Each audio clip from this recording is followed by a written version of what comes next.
Datuk Seri Rafizi Ramli berkata beliau telah mengemukakan peletakan jawatannya sebagai Menteri Ekonomi berkuat kuasa 17 Jun.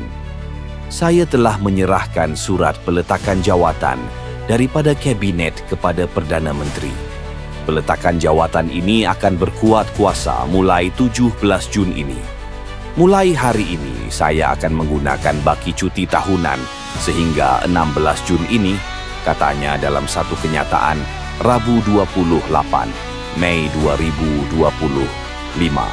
Rafizi berkata beliau menyertai politik untuk memupuk budaya politik baharu berdasarkan accountability dan mandat rakyat.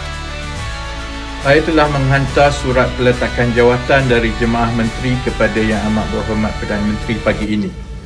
Peletakan jawatan ini akan berkuat kuasa dari 17 Jun 2025. Bermula dari hari ini, saya akan menghabiskan baki cuti tahunan sehingga 16 Jun 2025. Saya menyertai politik untuk membudayakan politik baru yang berteraskan kebertanggungjawaban dan mandat rakyat. Kekalahan saya dalam pemilihan PKR baru-baru ini bermakna saya tidak lagi mendapat mandat daripada parti saya untuk menterjemah agenda rakyat seperti yang dibayangkan oleh PKR kepada program kerajaan. Kekalahan saya dalam pemilihan PKR baru-baru ini bermakna saya tidak lagi mempunyai mandat dari parti saya untuk menterjemahkan agenda rakyat yang digagaskan oleh PKR menjadi program kerajaan.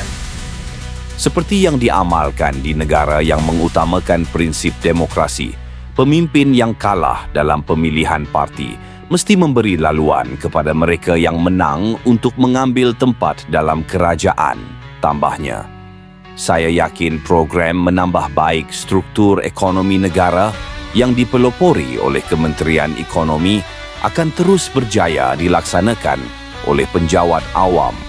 Tugas terakhir saya sebagai Menteri Ekonomi telah selesai dengan penyediaan rancangan Malaysia ke-13 RMK-13 yang telah dimuktamadkan dan sedang menunggu pembentangan pada sidang parlimen akan datang, katanya.